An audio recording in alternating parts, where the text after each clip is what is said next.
नमस्कार, मैं तुलसी और आप देख रहे हैं नेशन वन अनस्क्रिप्टेड।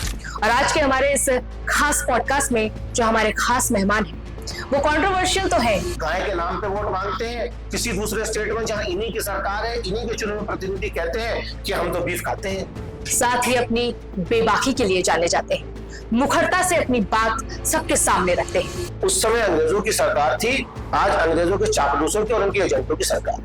बीजेपी की सरकार पिछले 12 सालों में जो कुछ कर रही है वो देश हित में नहीं, वो सरकार हित में करती है। वर्तमान में मुस्लिम सेवा संघ के अध्यक्ष मैं बात कर रही हूँ नाइम कुरैशी जी की।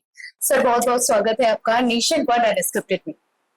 Thank you. सबसे पहले तो मैं नेशन वन की पूरी टीम को बधाई देना चाहता हूँ, उन्होंने मुझे मौका दिया कि मैं अपनी आवाज को बुलंद करूं। तो सर, अब आपने आवाज बुलंद की बात कही है तो मैं आपसे यही जानना चाहूंगी कि आप अपने आप को सबसे पहले क्या मानते हैं? एक समाज सेवक मानते हैं, एक एक्टिविस्ट मानते हैं, या एक प्रभावशाली आवाज मानते हैं? मैं अपने आप को भारतीय मुसलमान मानता हूँ और संविधान ने सबको इजाजत दी है संविधान के दायरे में रहकर अपनी आवाज को उठाने का। संविधान के दायरे में रहकर मैं अपनी और अपने समाज की आवाज उठा रहा हूँ और इससे मैं गौरवान्वित महसूस करती हूँ। अच्छा, और कुरैशी साहब, ये भी आपसे जानना चाहूंगी, बहुत कंट्रोवर्शियल रहते हैं, मुझे लगता है आप बात को रखने से ज्यादा प्रोटेस्ट करने में बिलीव रखते हैं, क्या ये बात सही है? कंट्रोवर्सी कहिए या करेज या कॉन्फिडेंस कहना चाहिए, ऐसी कोई कंट्रोवर्सी तो आज तक नहीं है जिसमें मेरा कोई नाम आया हो। हाँ, करेज और कॉन्फिडेंस के लिए शायद मैं जाना जाता हूँ, इसीलिए या तो मशहूर हूँ या कहूँ बदनाम। नहीं, जो मैं आपसे पूछना चाह रही हूँ, मैं ये पूछना चाह रही हूँ कि आप बात रखने में कम और प्रोटेस्ट करने में ज्यादा यकीन रखते हैं। प्रोटेस्ट के जरिए से बात रखी जाती है। किसी महापुरुष ने कहा है, जब सड़कें आवारा हो जाती है तो जब सड़कें सुनसान हो जाती हैं तो संसद आवारा हो जाती है। ये किसी महापुरुष ने कहा था और हिंदुस्तान की ये तारीख है। हिंदुस्तान की आजादी प्रोटेस्ट से मिली है। हमने देखा है कि अर्धरन फकीर ने हाथ में डंडा लेकर उस वक्त की दुनिया की सुपर पावर को हिंदुस्तान से भगा दिया था। तो अब तो भारत अब आजाद है, डेमोक्रेसी है, फिर भी प्रोटेस्ट करने में यकीन रखते हैं, बात रखने में यकीन क्यों नहीं रखते? प्रोटेस्ट के जरिए से बात रखी जाती है और डेमोक्रेसी में इसका राइट है कि प्रोटेस्ट किया जाए और प्रोटेस्ट के जरिए से अपनी बात रखी जाए। और उस समय में और इस समय में एक समानता छोटी सी ये है, उस समय अंग्रेजों की सरकार थी, आज अंग्रेजों के चापलूसों की और उनके एजेंटों की सरकार है। क्योंकि जिस संगठन से यह सरकार आई है वो संगठन हमेशा अंग्रेजों का चापलूस था और उस संगठन ने टू नेशन थ्योरी का जिना के साथ ये कहा था कि टू नेशन थ्योरी होनी चाहिए। हिंदुस्तान और पाकिस्तान का बंटवारा समर्थन किया था टू नेशन थ्योरी का। हिंदुस्तान और पाकिस्तान का बंटवारा का समर्थन आरएसएस और उसके लोगों ने किया था। आपको ऐसा लगता है? मुझको ऐसा नहीं लगता, हिस्टोरिकल फैक्ट्स ऐसा कहते हैं। सावरकर का प्रपोजल था, आरएसएस ने बाकायदा हिंदुस्तान की आजादी को समय चिट्ठी लिखी कि हम मनुस्मृति को चलाएंगे, हम संविधान को नहीं मानेंगे। और आजादी के 50 साल तक अपने ऑफिस के ऊपर आरएसएस ने कभी तिरंगा झंडा नहीं फहराया और वो भारत को संवैधानिक राष्ट्र से तब भी एक हिंदू राष्ट्र में कन्वर्ट करना चाहते थे और आज भी करना चाहते। आप बहुत बड़ी बात कह रहे हैं कुरैशी साहब। मैं बड़ी बात नहीं कहता हूँ, मैं सच बोलता हूँ। 2003 तक आरएसएस ने अपने मुख्यालय पर भारत का झंडा नहीं फहराया था और आरएसएस ये चाहती है कि आज भी मनुस्मृति लगे और हिंदुस्तान का संविधान खत्म हो। और कहीं ना कहीं जो अभी वुमेन रिजर्वेशन बिल ये ला रहे थे, ये भी संविधान पर चोट थी। संविधान को अमेंडमेंट करके ऐसा बिल लाना चाहते थे जिससे कहीं ना कहीं सदर्न स्टेट्स और नॉर्थ इंडियन स्टेट्स में एक ऐसा खला पैदा हो जाए कि सदर्न स्टेट्स की आवाज डेमोक्रेसी में और पार्लियामेंट में जाने से रुके। और नाम उसको वुमेन रिजर्वेशन का दिया है, जब पहले से आर्टिकल 334A में ये प्रोविजन मौजूद था तो एक नया ढकोसला लाने की क्या जरूरत थी? मतलब आप ये कहना चाहते हैं कि ये सब कुछ एक ढकोसलेबाजी है और सिर्फ वोट बटोरने की एक नीति बनाई जा रही है। नोटबंदी एक ढकोसला था, ये सब जानते हैं। आज ये बात सबके सामने आ गई है। उसके बाद कोरोना काल में हमने देखा कैसे मजदूरों को 10-10 हजार किलोमीटर हिंदुस्तान में पैदल सफर करना पड़ा, उनके पैरों में छाले पड़ गए, लाशें कैसे गंगा में बहती रही, तो वो भी एक ढकोसला था। वैक्सीन लाना भी एक ढकोसला था। बीजेपी की सरकार पिछले 12 सालों में जो कुछ कर रही है वो देश हित में नहीं, वो सरकार हित में करती है। पार्टियों को तोड़ना, गिरी हुई चुनी हुई सरकारों को गिराना, हिंदू मुस्लिम की राजनीति करना, महिलाओं को और पुरुषों के अंदर असमानता पैदा करना, जाति को जाति से लड़ाना, कभी गाय के नाम पे वोट मांगते हैं, किसी दूसरे स्टेट में जहां इन्हीं की सरकार है, इन्हीं के चुने हुए प्रतिनिधि कहते हैं कि हम तो बीफ खाते हैं। तो ये कहीं ना कहीं इनकी कथनी और करनी में फर्क है, इसीलिए इसका नाम भारतीय जनता पार्टी नहीं, भारतीय ढकोसला पार्टी होना चाहिए। अच्छा, तो आप जब अब भारतीय जनता पार्टी के बारे में आप बात ही कर रहे हैं, तो मैं आपसे ये जानना चाहूंगी कि आपको फिर क्या लगता है कि आपके लिए या देश हित के लिए किस पार्टी ने काम किया है? देखिए, अगर कहा जाए, देखिए जितनी भी सरकारें हिंदुस्तान में बनी है, ऐसा नहीं कहा जा सकता कि उन्होंने कोई काम नहीं किया है। हाँ, लेकिन अगर ईमानदारी से कहूं, 1947 में भारत आजाद हुआ, 1950 में संविधान लागू हुआ, पहले जनरल इलेक्शन 1952 में हुए, तब से लेकर आज तक मुझे ऐसा लगता है मुसलमानों के हित में किसी सरकार ने बहुत सीरियस काम नहीं किया। इसके लिए अगर सरकारें जिम्मेदार है तो कहीं ना कहीं मुस्लिम लीडरशिप और कम्युनिटी भी जिम्मेदार है। आप ऐसा मानते हैं? जी बिल्कुल मानते हैं। और क्यों है जिम्मेदार? देखिए, सरकारों ने आज तक मुसलमानों के लिए कोई फॉर्मल पॉलिसी नहीं बनाई। आज मुस्लिम्स एजुकेशन में पीछे हैं, एम्प्लॉयमेंट में पीछे हैं और कहीं ना कहीं जुल्म और तशद्दुद का शिकार है। हम मलियाना नहीं भूल सकते, हम हाशिमपुरा नहीं भूल सकते, हम गोधरा नहीं भूल सकते, और न जाने कितने हजारों दंगे ऐसे हुए जो हिंदुस्तान में मुसलमानों के ऊपर जो जुल्म और जबर की दास्तान लिखी गई। अगर खून के आंसुओं से भी उस दास्तान को लिखी जाए और खून से उस दास्तान को लिखी जाए, शायद खून कम पड़ जाएगा, लेकिन वो दास्तान पूरी नहीं। फिर मुजफ्फरनगर राइट्स के लिए आप क्या कहेंगे? मुजफ्फरनगर राइट्स में हम सब देखते हैं कि किस तरह से वहां एक लड़के के बारे में झूठी सूचना फैलाई गई कि वो लड़का मार दिया गया। एक लड़का मरने के बाद जिस लड़के की डेथ हुई, उसके बाद उसके कातिलों को पकड़ा गया और उनको कस्टडी में लिया गया, लेकिन अचानक उससे पहले इस देश के सो कॉल्ड चाणक्य वहां आ चुके थे और कहीं ना कहीं एक इस तरह से प्लान करके एक दंगा कराया गया और उस जाट हार्टलैंड में जहां मुसलमान और जाट भाई आपस में प्यार से रहते थे, तफरकाबाजी कर एक ऐसी शर्मनाक करतूत को अंजाम दिया गया कि शायद न जाने आने वाली कितनी पीढ़ियां उसके दंश को भुगतेंगी। लेकिन लोग समझदार हैं, वक्ती तौर से तो एक दूसरे से लड़ सकते हैं, लेकिन भारत की मिट्टी मोहब्बत की मिट्टी है, सुकून की मिट्टी है, प्यार की मिट्टी है। सरकारें कोई भी हो, लोग कैसे भी हो, कितने लोग आ जाएं, लोगों को लड़ाने की कोशिश करें, लेकिन आखिरी में मैं ये कहना चाहता हूं, भारत की मिट्टी मोहब्बत की है, लोग मोहब्बत से रहते आए हैं और रहते रहेंगे। आज उत्तराखंड की धामी सरकार को 5 साल होने को आ रहे हैं, 4 साल मुकम्मल होने को आए, चुनाव सर पे खड़ा है 2027 का। अपनी कोई ऐसी एक उपलब्धि बता दें जो धामी सरकार कह सके ये हमारी उपलब्धि है। पहाड़ों से पलायन हो रहा है, आज पहाड़ों में स्कूल्स नहीं है, गैरसैंण राजधानी बन नहीं पाया है, अंकिता भंडारी के कातिलों को न्याय नहीं मिला है, हिंदुस्तान उत्तराखंड में बेरोजगारी दर अपने उरूज को पहुंच चुका है, सारे रिकॉर्ड तोड़ चुके हैं, कहीं ना कहीं जंगलों में आग लग रही है, वन भूमि नष्ट करी जा रही है, जहां वन्य जीव आए दिन लोगों के ऊपर हमला करते हैं, उनके लिए कोई कॉम्पनसेशन की बात नहीं है। कैबिनेट अब जाके पूरी हुई है और करप्शन का बोलबाला है, नीचे से लेके ऊपर तक करप्शन का बोलबाला है। इन सवालों का जवाब छुपाने के लिए ट्राइड एंड टेस्टेड फॉर्मूला है संघ और बीजेपी का, हिंदू मुस्लिम का नाम लाओ, इन सारे मुद्दों को दबाओ, भाई को भाई से लड़ाओ, हिंदू को मुसलमान से लड़ाओ, ईसाई को सिख से लड़ाओ और राज करो। तो आपको क्या लगता है फिर, अगर सरकार देखिए परेशानियों पे बात नहीं कर रही है, आपका कहना ऐसा है, आपको क्या लगता है कि आपकी कम्युनिटी में ऐसी कौन सी परेशानियां हैं, ऐसी कौन सी प्रॉब्लम्स है जो सरकार की आंखों में अब तक आई ही नहीं है, जो अब तक उजागर ही नहीं हुई? थोड़ा बताइए। सरकार को मुसलमानों की परेशानियों से मतलब नहीं है, सरकार को मुसलमानों को परेशान करना है। किसी की परेशानियों का हल ढूंढकर इलाज करना दूसरी बात होती है, किसी को परेशान ही करना है, टारगेट ही करना है, दूसरी बात होती है। मुसलमान इस देश में आबाद था, आबाद है, रहती दुनिया तक आबाद रहेगा, इस उत्तराखंड देवभूमि भी आबाद रहेगा और बहुत मौज मस्ती से अपनी जिंदगी जी रहा है, टैक्स पे कर रहा है, छोटे छोटे व्यवसाय से अपनी जिंदगी चला रहा है। और ये देखिए कितना जुल्म जबर होने के बाद जब उसके धार्मिक संस्थानों को तोड़ा जा रहा है, जब मॉब लिंचिंग के नाम पर मारा जा रहा है, लव जिहाद के झूठे मुकदमों में फंसाया जा रहा है, उसके बावजूद भी आपने उसके लब पे शिकायत नहीं, शुक्र देखा होगा, देश की तारीफ देखी होगी। और ये जो बुलडोजर की जो कार्रवाई आजकल हम देख रहे हैं कई जगहों पर हो रही है, सरकार बुलडोजर चलवा देती है मदरसों पे, मजारों पे, ये कह के कि भाई ये तो सरकारी जमीन है, ये अवैध जमीन पर बनाया गया है। क्या महसूस करते हैं इसके ऊपर? Selective implementation of the law है। क्या सरकारी जमीन पर सिर्फ मजार ही बनाए गए? इसके अलावा किसी और धर्म की संस्था नहीं खड़ी है, उसके बारे में सरकार को सर्वे कराना चाहिए। सरकार ये देखे कि कितनी सरकारी जमीन ऐसी है जो मदरसों से अलावा सरकार ने खाली कराई है, मजारों से अलावा कराई है। देखिए, मजार 1857 से भी पहले खड़े। दून हॉस्पिटल का मजार रजिस्टर्ड प्रॉपर्टी था, उसका वक्फ नंबर 55 या 58 था। 1986 के सर्वे कमीशन में बाकायदा उसका नंबर चढ़ा हुआ था।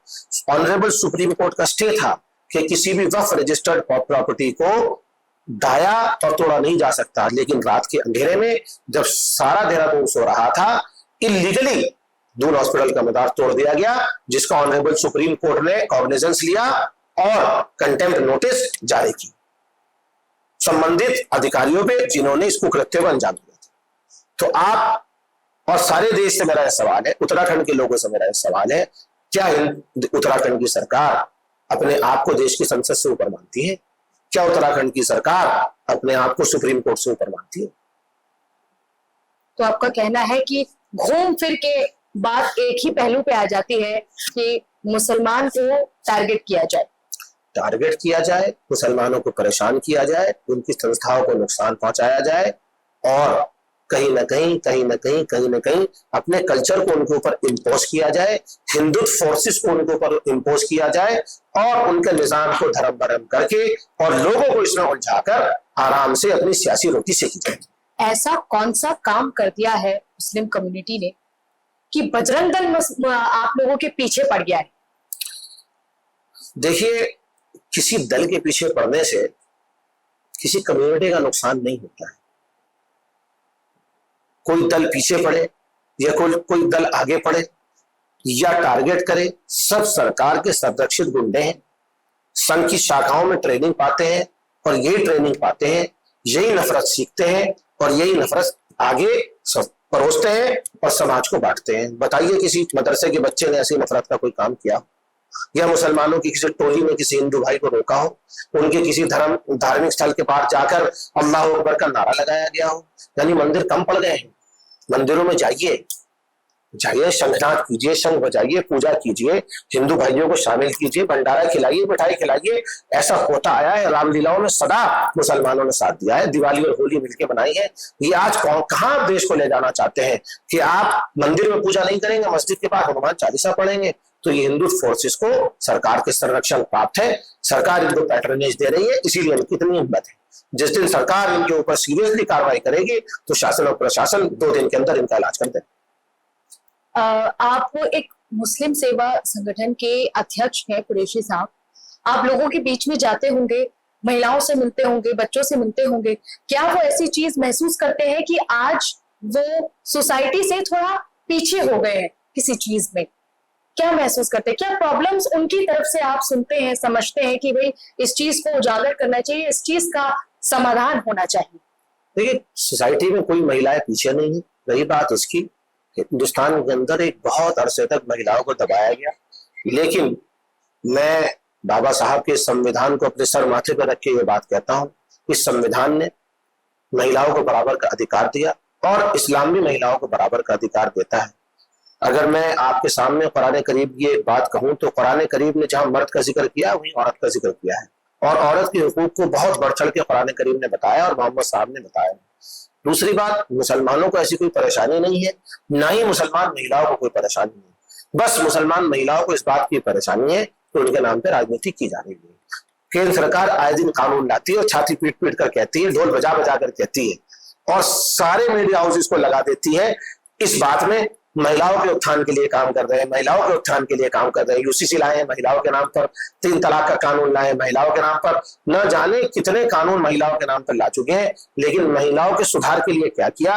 एक कोई ऐसी योजना बना दीजिए, बता दीजिए, सरकार बताए, केंद्र सरकार बताए, उत्तराखंड सरकार बताए, जिसमें उसने महिलाओं के लिए या मुस्लिम महिलाओं के लिए कोई ऐसी योजना लाई हो जिसको उन्हें लाभ मिल पाए। 3 तलाक की बात आप कर रहे हैं, 3 तलाक तो महिलाओं के लिए ही लाया गया था कि कहते हैं ना कि एक शब्द से कबूल है से रिश्ता जुड़ जाता है और तलाक है से टूट भी जाता है।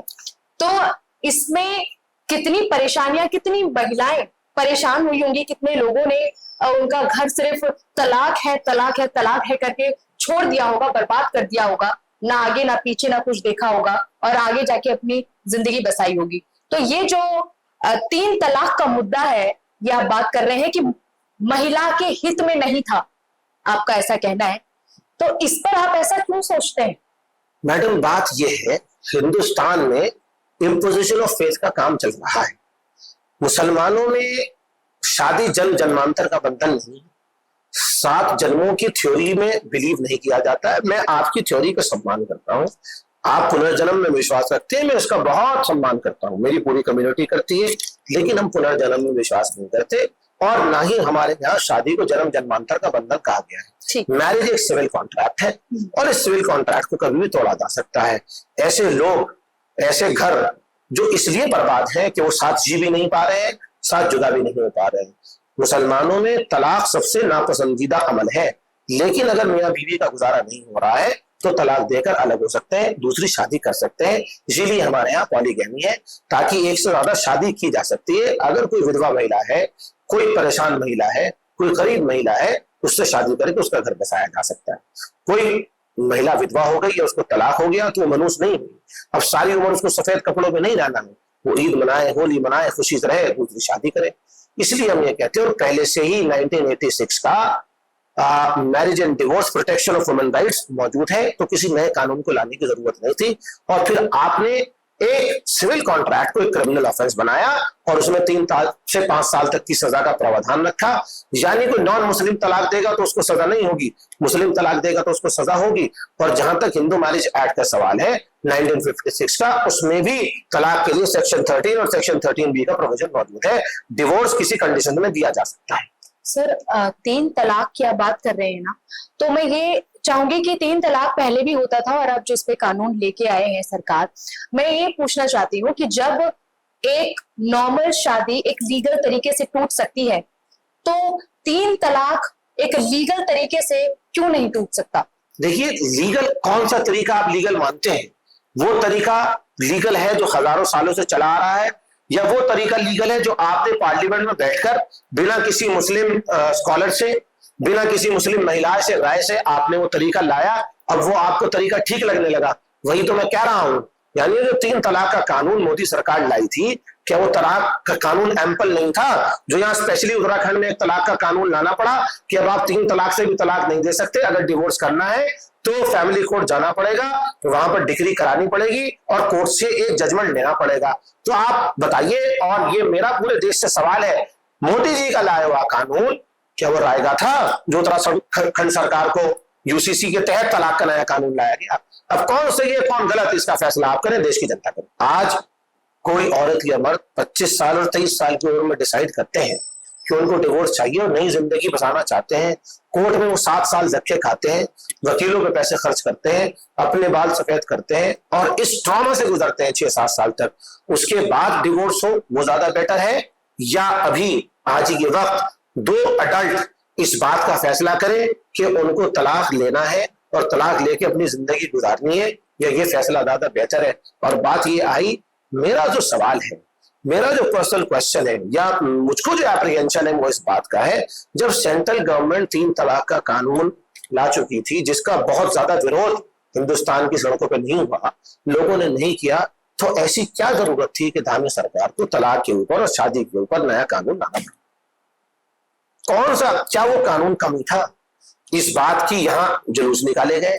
बीजेपी की सरकार थी 2018 में, उत्तराखंड में बड़े बड़े होर्डिंग्स लगाए गए कि महिला उत्थान के लिए मोदी जी एक कानून ला रहे हैं। उसके लिए पब्लिक मीटिंग्स की गई, मीडिया में उसके जो है बैनर और पोस्टर छपवाए गए और लोगों को बताया गया मुस्लिम महिलाओं को उत्थान हो रहा है। तो क्या मोदी जी महिलाओं को उत्थान नहीं कर पाए थे जो धामी जी महिलाओं को उत्थान कर रहे हैं? अब ये देखिए, ये तो वो बात हुई, गुरु तो गुड़ और चेला शक्कर हो गए। अभी आपने समानता की बात कही, जब यूसीसी लागू हो रहा है तो आप उसका विरोध कर रहे हैं। जब सबको समान लॉ मिल रहा है, सबको इक्वल राइट्स मिल रहे हैं, तो फिर आप इस चीज का विरोध क्यों करते हैं? आपको ऐसा लगता है यूसीसी से इक्वल राइट्स मिल रहे हैं? इससे पहले इक्वल राइट्स नहीं मिल रहे थे क्या? मुझे इसका जवाब आपसे चाहिए। यूनिफॉर्म सिविल कोड सबसे पहले तो article 44 of the Indian constitution से ड्राइव किया गया है। वो आर्टिकल अपना में ये कहता है, वो बाइंडिंग नहीं है, वो सिर्फ एक राय है। there is a need to advocate a uniform civil code throughout the territory of India. जब हम टेरिटरी ऑफ इंडिया की बात करते हैं तो उत्तराखंड सरकार को इसकी पावर नहीं है कि वो कोई यूनिफॉर्म सिविल कोड ड्राफ्ट करे, वो पावर सिर्फ केंद्र सरकार को है। दूसरी बात, आपने ये बात कही कि समानता का अधिकार मिल रहा है, ऐसा कौन सा अधिकार था जो यूसीसी के आने से पहले नहीं मिल रहा था, ये मैं आपसे पूछना चाहता हूँ। तो विरोध क्यों करते हैं? अगर आप भी जाए तो उससे तकलीफ क्या है? तकलीफ है, आप एक कल्चर को खत्म करना चाहते हैं, एक सोसाइटी को खत्म करना चाहते हैं। यूनिफॉर्म सिविल कोड में 80% हिंदू कोड बिल के प्रोविजंस हैं, और जब पहले से प्रोविजंस मौजूद हैं जिसके नाम पे लाया गया, महिला उत्थान के नाम पे लाया गया। देखिए, uniform civil code marriage, succession, divorce और अडॉप्शन, इन 4 चीजों पे ये यूनिफॉर्म सिविल कोड बना है। ये पहले से ही प्रोविजन इंडियन कॉन्स्टिट्यूशन में मौजूद थे। जिसको शरिया एक्ट के हिसाब से इन प्रोविजंस पे अमल करना था वो ऐसे कर सकता था, और जिसको नहीं करना था उसके लिए सेंट्रल गवर्नमेंट के अलग से कानून थे। 1925 का इंडियन सक्सेशन एक्ट है, 1929 का चाइल्ड मैरिज रेस्ट्रेंट एक्ट है, 1986 का protection of women marriage and divorce rights है। 2018 में इसको रिऑर्गेनाइज करा, 3 तलाक कानून लाए हैं, 3 तलाक कानून लाए। अब आप मोदी जी को बड़ा नेता मानती हैं कि ध्यामी जी को बड़ा नेता मानती हैं? यानी जो कानून पूरे देश हित में, महिला हित में छाती पीट पीट कर हम महिलाओं का उत्थान कर रहे हैं, एक एक्ट लाया गया, कानून लाया गया 3 तलाक का, वो क्या ढकोसला था? यानी उसकी जरूरत नहीं थी। इसका मतलब तो ऐसा लगता है उत्तराखंड की सरकार अब केंद्र सरकार से भी 2 कदम आगे चलना चाहती है, और वो लोगों को दिखाना चाहती है कि मुस्लिम नफरत में हम आपसे भी आगे। तो आप ये कहना चाह रहे हैं, मैं यही कहूंगी कि जो धामी सरकार है वो मुस्लिम्स को दबाने की कोशिश कर रही है इस एक्ट के जरिए। इस एक्ट से नहीं, कभी मजार जिहाद का नाम लेते हैं, कभी लव जिहाद का नाम लेते हैं, और न जाने कैसे कैसे गुंडा दल के लोग छोड़ रखे हैं जो लोगों को परेशान करते हैं, मारपीट करते हैं, उनका नाम पूछते हैं, और न जाने धर्म के नाम पर कितने कितने कितने लोगों को उत्तराखंड के अंदर आज सताया जा रहा है। हमने उत्तरकाशी में देखा कि वहां किस तरह से झूठे लव जिहाद के मामले को उत्तरकाशी से लोगों को भगाया गया, चमोली के नंदघाट से लोगों को भगाया गया, मस्जिदों को तोड़ा जा रहा है, मदारों को तोड़ा जा रहा है, मुसलमानों को पीटा जा रहा है। और हम ये भी ना कहें कि मुसलमानों के खिलाफ नफरती सरकार चल रही है। हम आ भी करते हैं तो हो जाते हैं बदनाम, वो कत्ल भी कर दे तो चर्चा नहीं होता।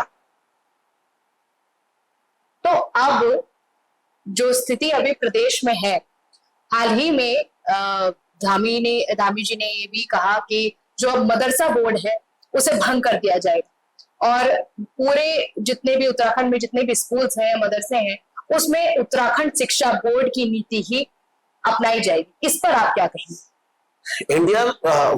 उत्तराखंड खास करके देहरादून में इंडिया की प्रीमियर इंस्टीट्यूशंस हैं। दो स्कूल यहाँ पर है, वेलम्स है, सेंट जॉर्जेस कॉलेज है, MIS है, शायद शेयरवुड नैनीताल में पढ़ता है। क्या अब सब एक ही कोर्स के तहत पढ़ाई करेंगे?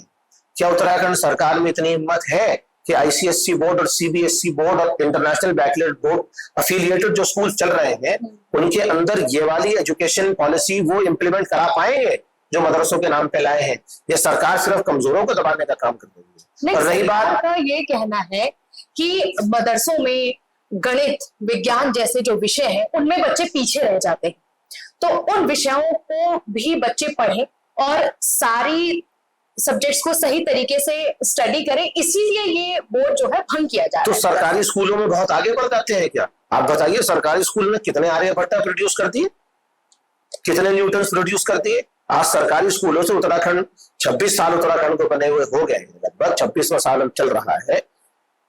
बताइए सरकारी स्कूल से कितने लोग ऐसे हुए जिन्होंने UPSC का एग्जाम क्रैक किया, या जिन्होंने PCSJ का एग्जाम क्रैक किया, या किसी और सरकारी संस्था में आए, या दुनिया में उन्होंने या प्रदेश हित में कोई इस तरह का बहुत बड़ा काम सरकारी स्कूल के पढ़े हुए 1-2 लोग हो सकते हैं, लेकिन उनकी परसेंटेज कितनी है? जो सरकारी स्कूल जो सरकार की निगरानी में चल रहे हैं और जनता के टैक्स का पैसा लेके वहां टीचर्स रख रखे हैं, क्या वो अपना काम पूरी तरह से कर रहे हैं?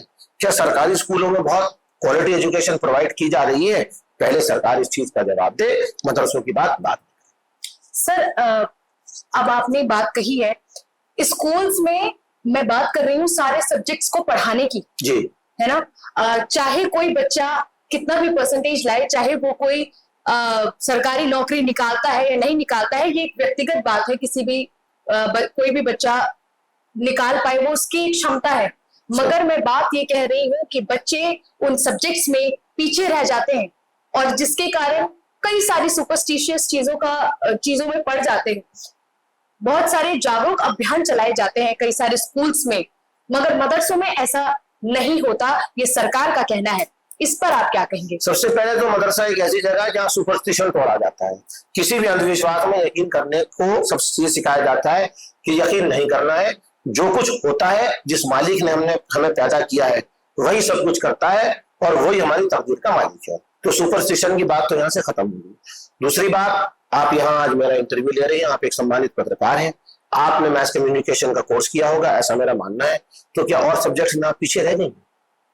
तो क्या और सब्जेक्ट्स ऐसे ही व्यक्तिगत इंटरेस्ट है, यही मुझे कहलवाना था। मदरसे में जो बच्चे पढ़ रहे हैं उनका व्यक्तिगत इंटरेस्ट है, उनके माँ बाप ने तय किया है कि उनको धार्मिक शिक्षा देनी है और धर्म कर्म के कामों पे लगाना है। हिंदुस्तान में धार्मिक शिक्षा सारे मजहबों में दी जा रही है, गुरुकुल्स भी हैं और हम देखते हैं जैन और बुद्धिस्ट की मॉनेस्ट्रीज भी हैं। सब जगह धार्मिक शिक्षा दी जाती है, मजहबी शिक्षा दी जाती है और मेरा संविधान, मेरा कानून मुझे इस बात की इजाजत देता है कि मैं अपने धार्मिक अनुष्ठान बनाऊं, धार्मिक संस्थान बनाऊं और अपने मजहब को प्रैक्टिस, प्रोफेस और प्रोपेगेट करूं। ये कॉन्स्टिट्यूशन के आर्टिकल के वर्ड्स हैं, मैं अपने घर से नहीं बोल रहा हूं। Article 21, article 24, article 25, article 28, article 29, इन आर्टिकल्स को अगर हम डिटेल से पढ़ें तो यहाँ पर संविधान ने हमें इजाजत दी है कि मुस्लिम ही नहीं, सारी माइनॉरिटीज अपनी एजुकेशनल इंस्टीट्यूशन बना सकती हैं, उनको रन कर सकती हैं, उनको एडमिनिस्टर कर सकती हैं और इसके लिए उन्हें किसी एफिलिएशन, किसी रजिस्ट्रेशन की जरूरत नहीं है। बिल्कुल, आपकी बात बिल्कुल सही है कि देखिए धार्मिक चीजों को बढ़ावा देना अच्छा है, मगर मैं ये कहना चाहती हूँ कि फिर बच्चे टेक्नोलॉजी से, एजुकेशन से पीछे क्यों है? हिंदुस्तान को एटॉमिक पावर या न्यूक्लियर पावर किसने बनाया? इसके लिए शायद अब्दुल कलाम जो हमारे पूर्व राष्ट्रपति थे उनका बहुत बड़ा योगदान है। शायद वो मदरसे से पढ़े थे। अगर मैं गलत कह रहा हूं तो आप इसके बारे में जानकारी कर सकते हैं। बिल्कुल। देश के पहला शिक्षा मंत्री मौलाना अबुल कलाम वो मदरसे से पढ़े थे। 36 घंटे की राउंड टेबल कॉन्फ्रेंस हुई। अंग्रेज ने ये कहा कि हमको हिंदुस्तान पे इस वजह से हमारी हुकूमत की जरूरत है। मौलाना अबुल कलाम ने 36 घंटे की स्पीच का जवाब 36 मिनट में दे दिया था अंग्रेजी में कि तुम्हारा हिंदुस्तान से जाना इसलिए जरूरी है। वो क्या मदरसे में नहीं पढ़े थे? वीर अब्दुल हमीद मदरसे में नहीं पढ़े थे? न जाने हजारों ऐसे लोग हिंदुस्तान के अंदर मौजूद हैं जो मदरसे में पढ़े और उन्होंने यूपीएससी क्रैक किया है। आज वो हिंदुस्तान की सिविल सर्विसेज में अपनी सेवाएं दे रहे हैं, दूसरी फील्ड में अपनी सेवाएं दे रहे हैं। देखिए, मदरसे के नाम पे राजनीति की जा रही है, महिलाओं के नाम पे राजनीति की जा रही है, मुसलमानों के नाम पे राजनीति की जा रही है। अगर किसी को मदरसे के बारे में देखना है तो 2 या 3 दिन मदरसे में जाए और देखे। और ये मेरा ओपन चैलेंज है, सरकार अपने एजेंट्स को भेजे, सरकार भेजे अपने अधिकारियों को, वो तो 3 दिन मदरसे में कयाम करें, उन्हें पता चल जाएगा मदरसे में क्या पढ़ाया जाता है और मदरसे में क्या क्वालिटी एजुकेशन दी जाती है। मदरसे में देश हित की बात होती है, मदरसे में हिंदुस्तान की बात होती है, मदरसे में एकता की बात होती है। पर मदरसे में टेक्नोलॉजी और साइंस की बात नहीं, कंप्यूटर भी पढ़ाया जाता है, साइंस भी पढ़ाया जाता है। देखिए, आपको मैं टारगेट नहीं करना चाहता हूँ, आप इंजीनियर नहीं है, आप मैस कम्युनिकेशन में पत्रकार है। तो देखिए, एक फील्ड है, हर आदमी हर काम नहीं कर सकता। किसी की किसी में स्पेशलाइजेशन है, किसी की किसी में स्पेशलाइजेशन है। Primary mathematics, primary science, primary English, सब कुछ मदरसे में पढ़ाया जाता है। कुरैशी साहब, अब आपने इस बात कही कि सरकार को यूसीसी लाने की जरूरत क्या है। मैंने देखा आपने ये भी कहा था कि ये जो यूसीसी है इससे रिलीजन आइडेंटिटी को नुकसान पहुंचाने के लिए यूसीसी है। ऐसा कैसे हो सकता है कि एक लॉ से किसी की रिलीजन आइडेंटिटी खराब हो जाए या उसकी आइडेंटिटी मिट जाए? मैम देखिए, जब रिलीजियस प्लेसेस को नुकसान पहुंचाया जाता है, जब रिलीजियस कस्टम्स, प्रैक्टिसेस और ट्रेडिशंस को नुकसान पहुंचाया जाता है, तो कहीं ना कहीं रिलीजियस आइडेंटिटी को नुकसान पहुंचाया जा रहा है। रिलीजियस आइडेंटिटी को नुकसान पहुंचाने के लिए 3 तलाक और यूनिफॉर्म सिविल कोड जैसे कानून लाए जा रहे हैं। देखिए, मैं अगर बोलूंगा तो लोग कहेंगे कि बोलता है। इस्लाम में, कुरान में और हदीस में और इस्लामी स्क्रिप्चर्स में तलाक का, इनहेरिटेंस का, अडॉप्शन का पूरा एक तरीका मौजूद है और वो तरीका आउटडेटेड नहीं है। हम हिंदुस्तान के कानून की इज्जत करते हैं, लेकिन कुछ लॉज डिवाइन होते हैं। जो लॉज खुदा ने बनाए हैं वो डिवाइन है, उनमें डिविनिटी है। वो किसी रिलीजन के कानूनों में डिविनिटी होती है, इस बात को सब एक्सेप्ट करते हैं।